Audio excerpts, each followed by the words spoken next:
बिस्मिल्लाहिर्रहमानिर्रहीम। मैं अक्सर सोचता हूँ ये जो हमारे यहाँ जस्टिस सिस्टम है, ये कभी लॉ पे भी चलता है या सिर्फ पॉलिसीज़ पे। मैं एक रिट में था, जो एक नीचे फैसलाबाद की एक पार्टी थी, 22/22/20 का ऑर्डर नीचे से हुआ उनके ख़िलाफ़। वो ऊपर हमने असेल किया हाई कोर्ट के अंदर। हमारी ग्राउंड्स ये थी कि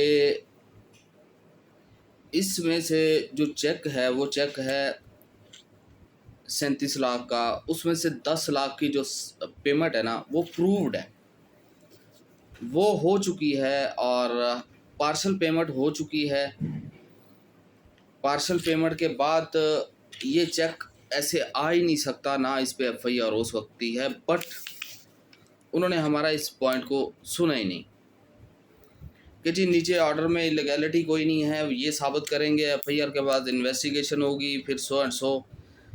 ठीक है, लेकिन एक चीज़ आपके लिए कर देते हैं कि आपकी जो अरेस्ट है, अगर FIR होती है तो उसे आप हेल्ड कर देते हैं कि आपको गिरफ्तार नहीं किया जाएगा जब तक पूरी इन्वेस्टिगेशन नहीं हो जाती कि क्या बनता है। Imagine the picture. मैं अक्सर कहता होता हूँ कि ये जो इस वक्त हाई कोर्ट्स के अंदर जो पॉलिसी मैटर चलते हैं, ना लॉ को देखा जाता है ना फैक्ट्स को देखा जाता है। फैक्ट्स एक ही चीज़ में देखे जाते हैं, जब हम क्रिमिनल अपील लेके आते हैं, अपील अंगेंस्ट एक्विटल हो या कन्विक्शन हो, सिर्फ एक ही जगह पे देखा जाता है। बेल्स में सिरे से नहीं, 99 की रिट में सिरे से नहीं। ठीक है, हाँ सिविल मैटर में थोड़ा बहुत होता है। आज ट्यूसडे को मैं बैठा हुआ था DB के अंदर। DB थी ऑनरेबल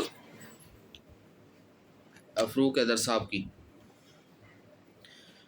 और उस DB के अंदर जितनी भी CNSA की FIRs आई हैं, CNSA और FNA, और उसके बाद यानी वो 9C, आम लफ्ज़ों में कह लें 9C, या मुंशियात का कह लें, या ड्रग्स का, जितने भी केसेस आए हैं, अब बेल्स पे बात कर रहा हूँ, बेल्स पे ना किसी से उसकी ग्राउंड्स पूछी गई, ना उसी पे जी क्या है, कितनी चर्च है, क्वेश्चन पूछिएगा। ये 4 से 5 पेट क्वेश्चन है, इससे अलावा कुछ भी नहीं है। ये जजेस की तरफ से आते हैं, और जो पिटिशनर है जिन्होंने फाइल की हुई है वो साथ खड़ा है रोस्ट्रम पे, और कुछ नहीं पूछा जा रहा उससे। सामने सरकारी वकील साहब खड़े हैं, DPJ साहब खड़े हैं, अटॉर्नी साहब खड़े हैं। क्या है जी बताइए, कितनी मालियत है, कितनी ग्राम है जी, इतने। एग्जाम्पल लेता हूँ, एक केस आया, सर कितने ग्राम है जी, 1400 ग्राम। अच्छा, और क्या है जी, 200 ग्राम आइस भी है। ठीक है, अच्छा ये बताइए कोई प्रीवियस रिकॉर्ड है? नहीं है सर। कितने माह हो गए जेल में? सर 9 माह हो गए हैं। तो अच्छा ये फिर आ गया उसमें, ठीक है जी, अलाउड है। दूसरी बेल आई है CNSA की सेम। अच्छा जी कितने माह हो गए हैं, कितनी है? इतने माह हो गए हैं। प्रीवियस रिकॉर्ड सर 2 है, और एक में कन्विक्शन है, 9B में dismiss. This is what happening there. No question as to the facts, no question as to the law, but at the same time they're asking. Apex court की एक judgement है 25 से लेके अब तक वो रिवाइज हो रही हैं कि जी जब भी CNSA का या कोई चर्च का केस बनेगा 9C 9B की, तो उसका वीडियो लिंक बनेगा 164 QSO को लेके, उसकी वीडियो बनेगी। लोकेलिटी के जो, अगर कोई पब्लिक प्लेस है तो लोकेलिटी का कोई बंदा होगा, हालांकि वो CNSA के रूल के मुताबिक नहीं है, बट ये हो रहा है। ना लॉ की बात होती है, ना बोलने दिया जाता है, ना कोई किसी किस्म की डिस्कशन होती है।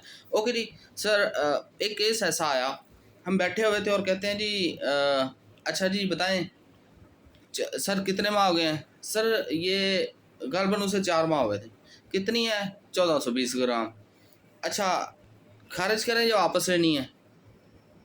That's what they are asking. Why why why you are asking this one before we are arguing? हमने अभी आर्ग्यू करना है। अच्छा जी, नहीं फिर, या फिर वेट कर लें, खारिज करनी है या वापस लेनी है? कई तो माशाल्लाह वो कहते हैं जी सर वापस ले लेते हैं, या फिर यहाँ पे रख लें। 2-4 माह की डेट वाला एक बच्चा आया, उसने कहा कि सर ऐसा करें कि मुझे दोबारा फाइल करनी पड़ेगी, तो इसे ना को डेट डाल के ना 4 माह की जितने में जब तक इसका टाइम हो जाएगा, तो दैट्स हैपनिंग जी। वापस लेनी, उन्होंने कहा सर नहीं, इसमें मैं कुछ डिस्कशन करना चाहता हूँ। उसने वो जजमेंट जो मैं अभी डिस्कस कर रहा हूँ वीडियो वाली, वो सामने रखी कि सर ये है, dismiss. There is no single word why they are dismissing. But क्या करेंगे वो, जब ऑर्डर आएगा, ऑर्डर में लिखा होगा जी 4 माह हो गए अभी तक। मैं ये देखना चाहता हूँ कि हर CNSA केस सच्चा नहीं होता, ये बात याद रखें। होते हैं बट सच्चा नहीं होता। पर आप एक ही पैरामीटर, आपने एक ही पॉलिसी क्यों रखी हुई है? आपने लॉ को देखना है या पॉलिसी को देखना है? ये वो DB की कहानी है। बट मैं वापस आता हूँ अपने रिट की तरफ। फिर मैंने जब सर्च मारी, कल मैंने एक आर्गुमेंट कर रहे थे नीचे सेम केस में मैजिस्ट्रियल कोड के अंदर, ठीक है। तो हमने वो जजमेंट्स जिसमें पार्शल पेमेंट्स पे बेल्स हुई हैं, इक्विटल हुए हैं, पार्शल पेमेंट पे इक्विटल कि जी इतनी पेमेंट थी, इतनी हो चुकी है। एक जजमेंट हमें मिली जिसके ऊपर कोई 1,80,000 समथिंग का मामला था और 63,000 रह गया था, बाकी वो पेमेंट हो चुकी थी। उसमें जज ने, मजिस्ट्रियल कोर्ट ने इक्विटल कर दी। इक्विटल के खिलाफ हाई कोर्ट में अपील गई, ठीक है। और जब वो अपील की, उन्होंने कहा जी मजिस्ट्रेट ने तो कोई गलती नहीं किया, वो तो सही किया, क्योंकि जब चेक पार्शल पेमेंट हो जाएगी तो FIR तो बनती नहीं, इक्विटल तो बनती है। तो मैंने कहा सर यही तो मेरा क्वेश्चन था कि मैं पार्शल पेमेंट कर चुका हूँ, आप मुझे 99 में मेरी FIR क्यों करवाना चाह रहे हैं? नहीं जी वो मैटर कुछ और है। ये तो मुझे समझ नहीं आ रही कि एक ही हाई कोर्ट के अंदर बैठे, एक ही पाकिस्तान के अंदर एक ही लॉ को पढ़ के, एक ही लॉ के अंदर ये पॉइंट होकर यहाँ आते हैं, इनके ओपिनियंस इतने डाइवर्स क्यों होते हैं? या तो पॉलिसी रख लें या लॉ रख लें। पॉलिसी आपकी क्या है कि आपने 7-8 माह 9 माह बाद CNSA वाले को बेल देनी ही देनी है, चाहे उसके 4 माह पहले वो उसकी बेल आ जाए और उसके पास स्ट्रॉन्गेस्ट एवर हो कहते हैं ग्राउंड्स हो कि वो ऐसा झूठ हुआ, नहीं होगी। तो मैं हैरान हूँ, एक्चुअली मैं हैरान हूँ। FIR करवाते वक्त 99 की और 22A में पार्शल पेमेंट को नहीं रखा जाता। यहीं प्री अरेस्ट बेल में चले जाओ, पोस्ट अरेस्ट में चले जाओ तो पार्शल पेमेंट का क्वेश्चन एक्सेप्ट कर दिया जाता है। क्यों? ये क्या रूल है?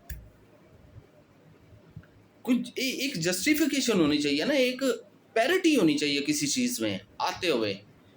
नीचे से अगर वो मामला है, अगर बेल होनी ही है ऊपर और ऊपर जाके एक्विटल होनी है, तो नीचे FIR ही क्यों हो रहे हो? रिकॉर्ड क्यों खराब कर रहे हो किसी का? लॉ नहीं है, पॉलिसीज है, और पॉलिसी के ऊपर जो सारा कुछ चल रहा है चलने दें, अब क्या करें। तो ये कुछ हो रहा है जनाब अली। हम बात करेंगे, कोई एडवर्स भी जाती है तो जाए, लेकिन रियलिटी यही है जो कुछ हो रहा है। अल्लाह हाफ़िज़।